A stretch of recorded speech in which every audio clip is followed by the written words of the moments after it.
Welcome to Nash Zullo's Offbeat Sports Beat. Starring Bruce Nash and Allan Zullo.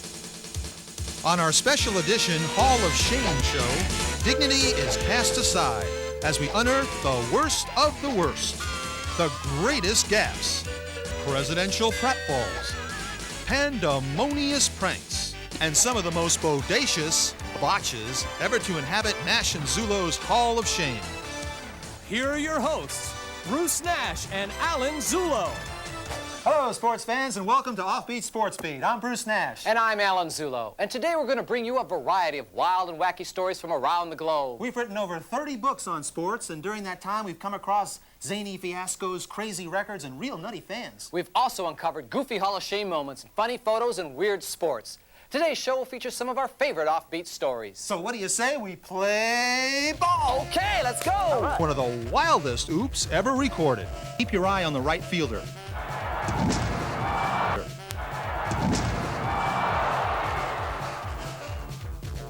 Now that deserves another look.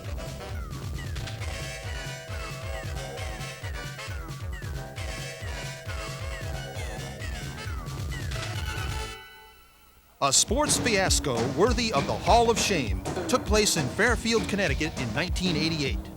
Trailing by 1 point with time running out, Fairfield coach Mitch Bornaguro tried to rally his team against rival St. Peter's. His words worked because Fairfield promptly scored the go-ahead basket. There was only one problem.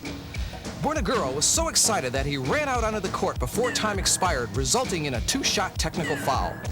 On the instant replay, you can see the coach leading cheers in the middle of the court. So with the score 60-59, St. Peter's was awarded 2 free throws. St. Peter's senior Willie Haynes easily sunk the first free throw to tie the score at 60-all. Then, with the game on the line, Haynes calmly made the second free throw to win it for St. Peter's, leaving the Fairfield coach fuming. Here's a blunder of epic proportion from the 1929 Rose Bowl between Georgia Tech and California. With Georgia Tech marching down the field in the second quarter, a Yellow Jacket fumble was picked up by Cal player Roy Riegels, who in all the confusion began running the wrong way. Had it not been for a teammate, Riegels would have gone all the way. In the end, Riegels' oops resulted in a safety, losing the game for Cal 8-7. Imagine playing on a beautiful golf course, getting ready to tee off on a par 3. Nothing between you and the small green but what seems like 2 miles of water. Now imagine hitting 27 straight shots into the drink before having to putt along the golf path just to get to the green. Your final score is a 66, but that's for 1 hole. Today we travel to Ponte Verde Beach, Florida for the worst avid golfer tournament. 4 men were selected by Golf Digest to compete for this dishonor. To qualify for this event, the golfers had to carry a handicap of at least 36 and play a minimum of 21 rounds of golf a year. The title of the world's worst avid golfer went to this man, Angelo Spagnolo, a grocery store manager from Fayette City, Pennsylvania. Spagnolo ran into some bad luck on the 17th hole, a 132-yard island par 3. He hit 27 balls into the water.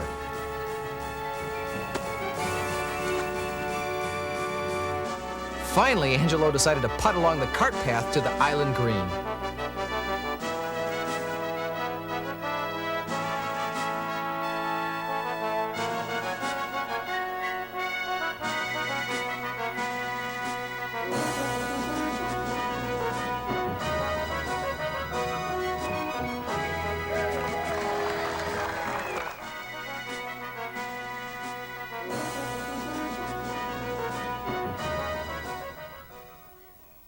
And our winner is Mr. Angelo Spagnola with a score of 257, including that spectacular 66 on 17. The worst avid golfer, Angelo Spagnola.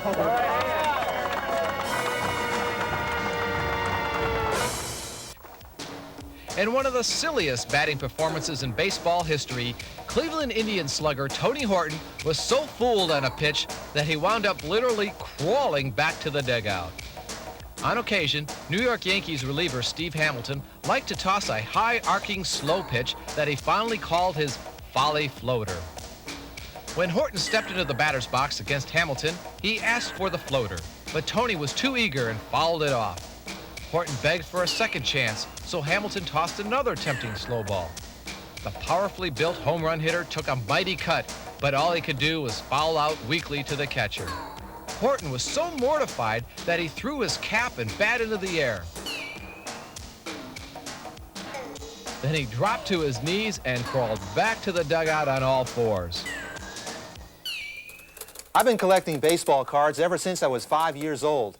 I remember the thrill of collecting the cards of Duke Snider, Roy Campanella, and that big first sacker on the Brooklyn Dodgers, Gil Hodges.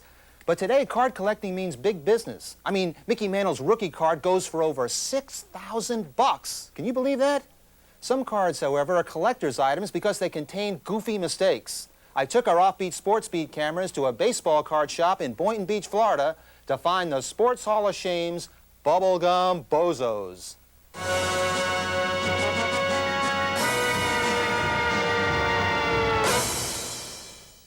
What's a bubblegum bozo, you ask?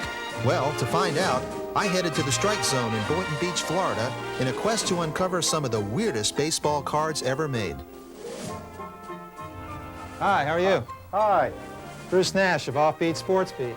Welcome to Strike Zone, Bruce. I'm Woody. How you doing, Woody? Woody, I'm looking for the wackiest baseball cards of all time. Can you help me out? Sure can. Let's get started. Good. Now, being the die-hard baseball fan that I am, going to a card store like the Strike Zone is always fun. Usually I'm looking for your run-of-the-mill classic baseball cards. This time, however, I browsed in search of the wild and wacky. I mean, I was looking for the kind of cards we call bubblegum bozos. Here's what I found. First on my list is this card of Claude Raymond, a pitcher for the Houston Astros, who posed in this picture with his zipper down. His problem with flies continued the following season where, you guessed it, Claude's zipper stuck again. Not to be outdone, Norm Cash of the Tigers produced this pop fly photo. In 1958, Topps airbrushed these cards, creating a Venus de Milo look, with Red Wilson and Gino Simoli starring. Some 20 years later, Steve Carlton looked more like half-lefty in this photo. In the bizarro category, Tim Flannery of the Padres offered this cowabunga pose. And speaking of wacky, here's one of baseball's greatest flakes, Jay Johnstone, in his umbrella bonnet. Maybe this card of Dwayne Kuiper was meant to reflect his hitting ability, or lack thereof. It looks like Tommy John has thrown the ball here, except that the ball is still in his glove. This card of Lou Burdett is a double whammy. First, he's shown throwing the ball left-handed, when he was really a righty. And second, they misspelled his first name, which is really L-E-W. The problem with this card of Dave Bennett isn't with the front, but with what's written on the back. It says, the 19-year-old right-handed curveballer is just 18 years old. Oh, I love this one. White Sox pitcher Cal McLish looks like he tied one on the night before. And in our great imposters category, that's not really third baseman Aurelio Rodriguez. It's the Angels bat boy sitting in. And finally, Gary Pettis pulled a fast one by having his younger brother pose for him. Shame, shame. Woody, with these cards, when there are goof-ups with these cards, or players playing pranks, are they worth more money than cards that are normal and correct? Only, Bruce, if the error was corrected by the company and a new card issued. Then the original card, of course, would be available in scarcer quantities and it would have greater value. Well, thanks very much, Woody. I appreciate it. Okay, my Great cards. pleasure.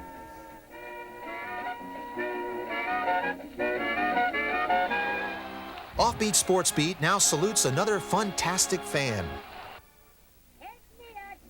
Her name is Morgana, the kissing bandit, and she's certainly easy to spot. To find out more about her smooching escapades, I tracked her down in a very unusual place, the shower. Take me out with the crowd. Who is it? Morgana! What? Who are you? Bruce Nash of Offbeat Sports Beat. Bruce, what are you doing in the bathroom? I've been trying to catch up to you for a week. Well, I guess you have. I mean, now? Right now. Well, fire it up. Okay, tell me about the first time. Well, let me turn the water down here. The first time, The okay? first time. I think that was in Catholic boarding school. Oh, no, you're talking about on the baseball, football, basketball Right. court, what have you? First time you kissed somebody. My very first kiss was Pete Rose in Cincinnati on a $5 bet. I was in my early teens then, and my girlfriends bet me $5 that I wouldn't run out and give Pete Rose a kiss. I did. You could say my career started with a bet and his ended with one, but that's sports for you. Now, who do you enjoy kissing most? Baseball players, hockey players, football players? Oh, gosh, I love them all. I've never met a cheek I didn't like, but since I'm part owner of a Class A baseball team myself, I have to say that I put my money where my mouth is, needless to say, because for 6 years now I've been part owner of the Utica Blue Sox in Utica, New York. So baseball would have to be my favorite sport, with basketball running an awful close second.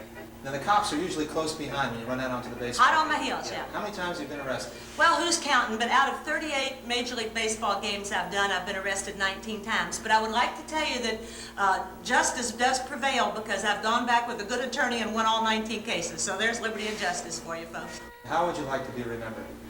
I wanted to say on my tombstone, she made me smile. That's all I ask in life, that all the fans and all the players have as good a time as I do. And so far, I think we are.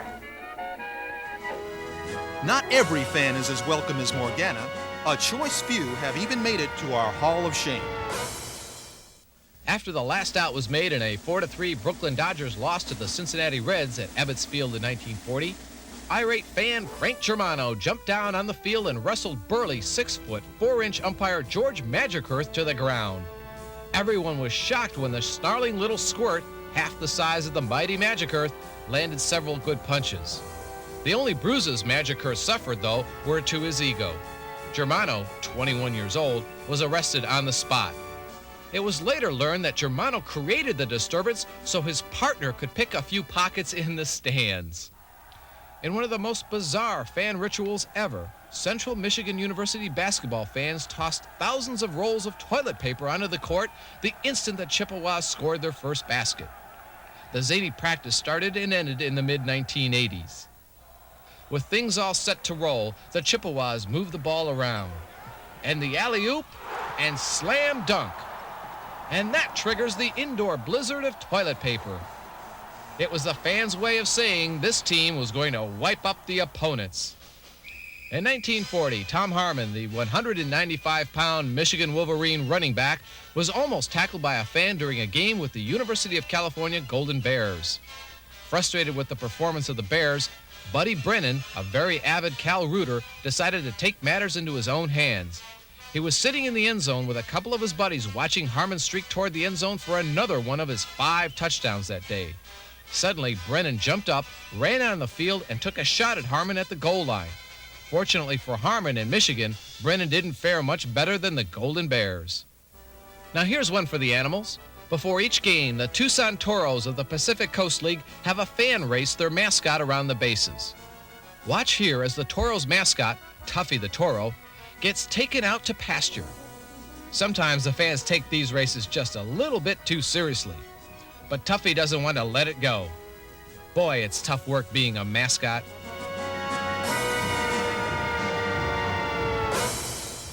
Hi, I'm outside Milwaukee's County Stadium a few hours before a Brewers game that's expected to be a sellout. However, the ticket window is still open and I'm hoping to get a seat. There you go. Okay, great. I got my ticket, section 21, row 35, seat 1. Great.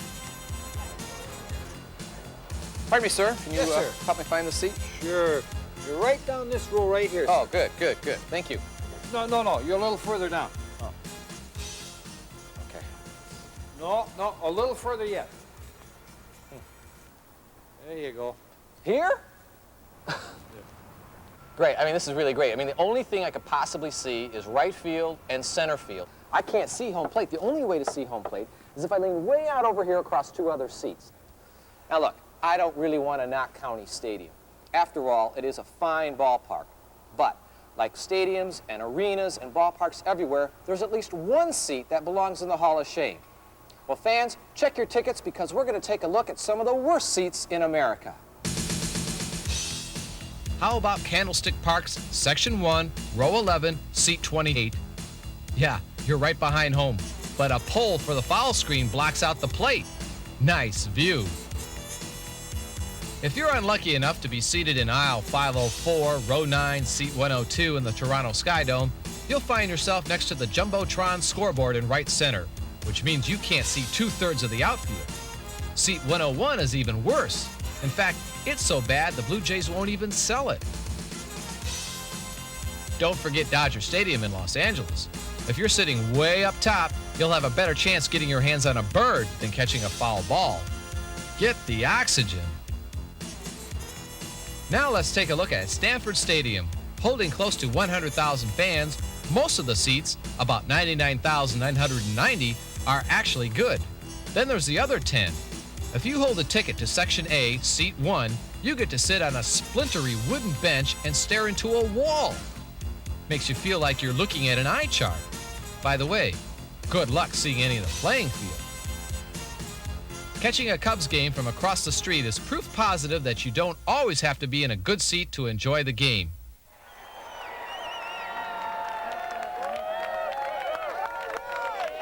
At Wrigley Field, any seat's a good seat, even across the street.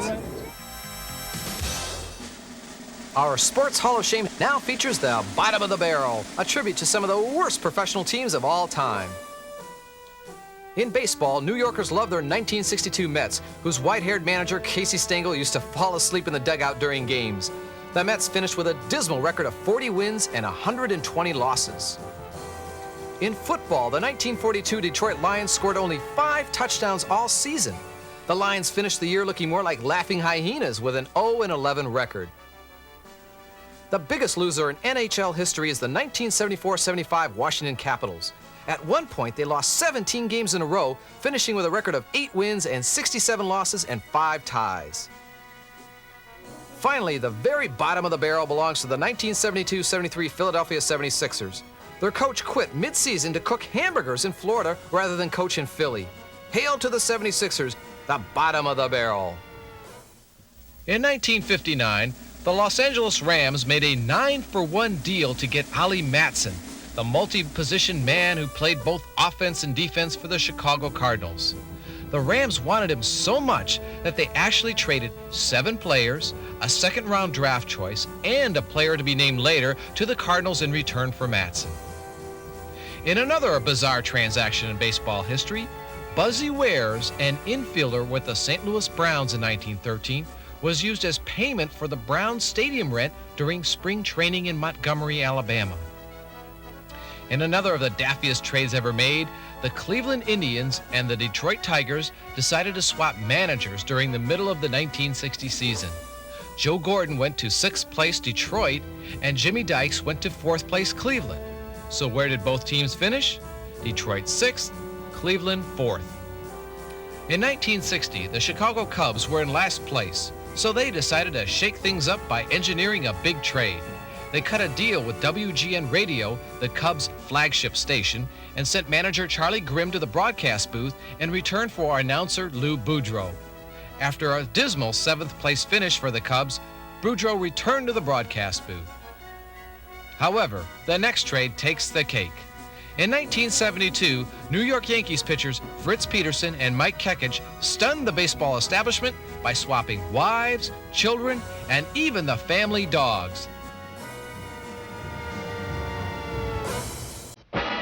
Newt Rockne, legendary football coach of Notre Dame, would do anything to psych up his team before a big game, even lie through his teeth. For a game against Georgia Tech in Atlanta, where the Yellow Jackets had been undefeated for several years, Rockne felt his underdog team needed an inspirational lift. Before the game, Newt gathered his team around him and told the players that his little boy Billy was very ill. He went on to say that his son had sent the team a telegram asking them to win one for Daddy's team. Touched by this tear-jerking request from the coach's ailing son, the Irish roared out of the locker room and ripped apart Georgia Tech 13-3.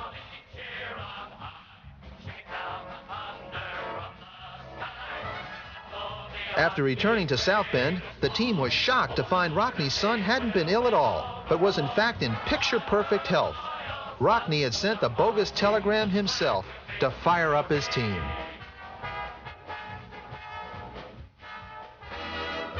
In 1952, Notre Dame star and Heisman Trophy winner Johnny Latner fumbled the ball so many times during one game that his coach made him do public penance the following week. In a big game against previously unbeaten Purdue, Latner coughed up the pigskin a record 5 times in one game. Here's fumble number 1.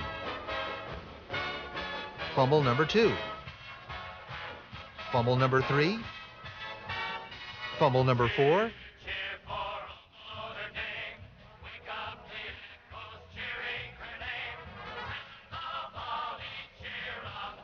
And fumble number 5 bounces into the end zone. After Latner's 5 fumbles, Coach Frank Leahy came up with this offbeat punishment. As a reminder to hold on to the pigskin, the coach gave Latner a special football with a handle attached to it and had him carry it around with him wherever he went for the next week. Latner was also ordered to go to the chapel and repent for the 5 mortal sins he committed against Purdue that Saturday. Today, we go back to 1916 to take a look at the worst shellacking in collegiate football history. No team ever suffered a more devastating, more overwhelming defeat than Cumberland College when they were crushed by Georgia Tech 222-0. You see, this game was a mismatch even before the players donned their uniforms and stepped onto the field. The Yellow Jackets were from a much larger school with a powerful football program headed by the brilliant coach John Heisman. Cumberland, on the other hand, was a much smaller school with an informal pickup team. As a matter of fact, tackling dummies would have put up a much better defense. The losers were so powerless that the Yellow Jackets scored on every single possession. Georgia Tech scored 63 points in the first quarter, 63 again in the second, 54 in the third, and 42 in the fourth for a record total 222 points. Fight, fight! Demonstrate to them our skill! Harvard and Yale are 2 of the oldest universities in the country, and at one time were considered football powerhouses. Each year, they square off in one of college football's biggest rivalries. Whenever these 2 teams meet, you're sure to see plenty of emotion. One of college football's biggest fiascos occurred in 1968 between these 2 teams who were both undefeated. With just over 1 minute to play, Harvard trailed by what seemed to be an insurmountable score of 29-13. Looks for the corner, and it is to Bruce Freeman. Touchdown! But they wouldn't give up. A touchdown and a 2-point conversion cut the lead to 8 with 42 seconds left to play. Onside kick. Who's going to get it? Scramble. Loose ball. Harvard. Harvard has it. Back. Gus Krim up the middle. Krim to the 10. Krim to the 6-yard line. And timeout called by Harvard with 14 seconds on the clock. Can they score? Frank Champy coming up. A hush. He looks. He's got time. He wants to throw. He's still back. Time has run out. He throws. Touchdown! Dick Gallo! Dick Gallo! And the score is 29-27. Champy. He's got it! He's got it! Tabari!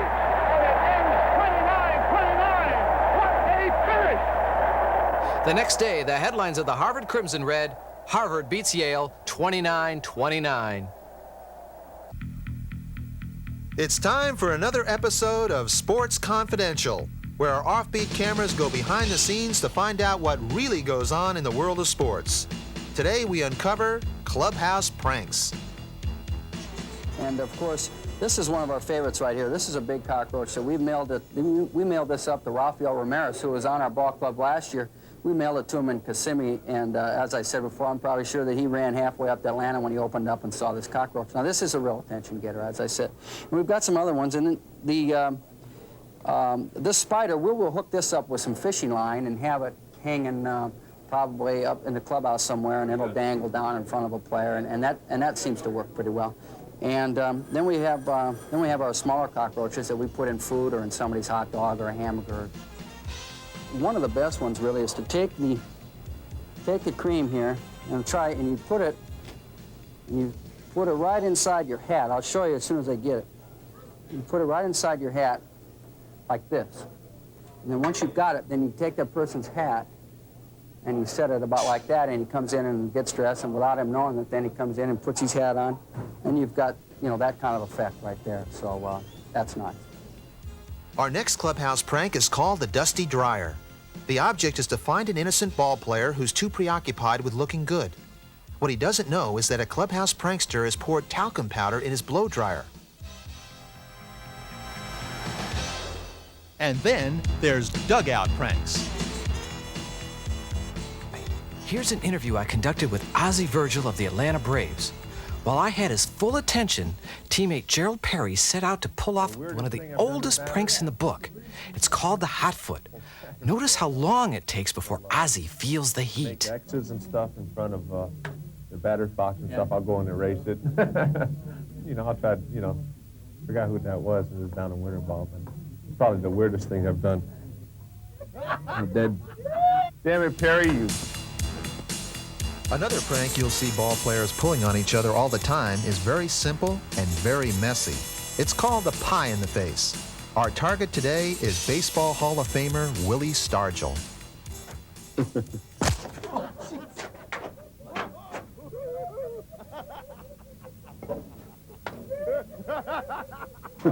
And you got cameras on that too, don't you? Let's go like nothing has ever happened. All right. What about this? This stuff is everywhere. So it reminds me when you take off a baby's diaper.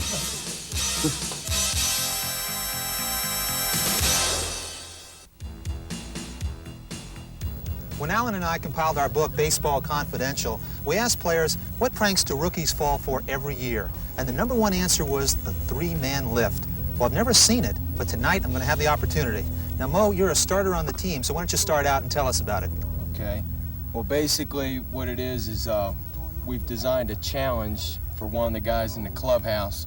And what we're going to do is we're going to have one of our guys act like he's going to pick up 3 guys at one time. And he's going to be gullible enough to get involved in the trick, and that's how the prank starts. Now watch the prankster at the top of the screen slowly creeping in on his victim with a jar of warm mustard in his hand. There's no way.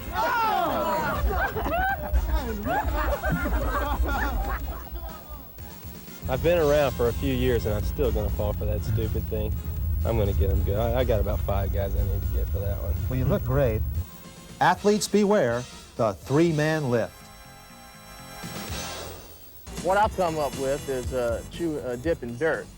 To me, it's got a pretty good flavor to it, and basically do it for 3 reasons. One is you can always find it. 2 is nobody ever bums off of you, and 3, like I say, it doesn't cause cancer. So, and it's real simple. You just reach down, grab a little dirt, and sit back and relax. Looks bad, but it's got a real good taste to it. If Calvin Coolidge had known as much about politics as he did about football, he never would have made it to the White House. Coolidge showed what kind of football fan he was when he met Red Grange, who had just signed a contract to play for the Chicago Bears. Upon being introduced to Grange of the Chicago Bears, the president replied, "Nice to meet you, young man. I've always liked animal acts." How about President George Bush, shown here out with the guys for a fun-filled night of bowling? Showing amazing style and grace, the president does his best impersonation of the human bowling ball. Here's Vice President Spiro Agnew, the White House tennis pro. Lessons, anybody? President Gerald Ford loved a good game of golf, if he could only find his ball. And now, the Sports Hall of Shame features the longest unintentional walk in baseball history. Meet Pittsburgh Pirate broadcaster Jim Rooker. In 1989, with the Pirates leading the Phillies 10-0, Jim became an infamous member of the Sports Hall of Shame by proclaiming, Well, I'll tell you something right now. If we lose this game, I'll walk back to Pittsburgh. well, guess what? The Pirates immediately fell apart and lost 15-11. Rooker hoped his vow would be forgotten, but gleeful fans started phoning in and saying, "Hit the road, Jim." So the broadcaster had to go through with it. But to make the journey worthwhile, he first took cash pledges. He started the trek at the entrance to Philadelphia's Veterans Stadium and walked to home plate in Three Rivers Stadium. It was 315 miles, which for Rooker was 314 miles too many. The upside was that he raised $81,000 for charity. So even though Rooker ended up with his share of blisters, it was worth it in the long run. Or should I say, long walk.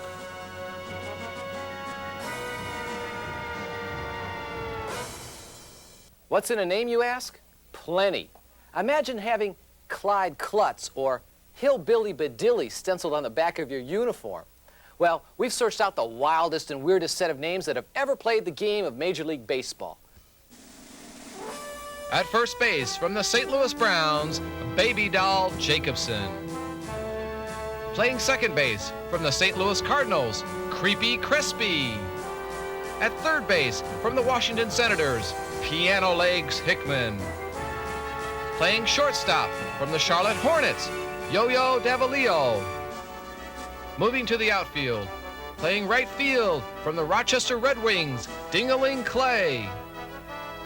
In left field, from the Washington Senators, Tomato Face Cullop. And in center field, from the Louisville Colonels, Chicken Wolf. And behind the plate, from the St. Louis Cardinals, Pickles Dillhofer. Finally, on the mound, from the Pittsburgh Pirates, Heiny Miney.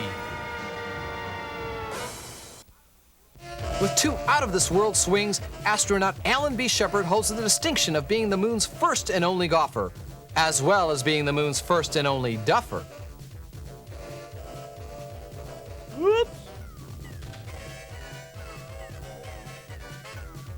Whoops.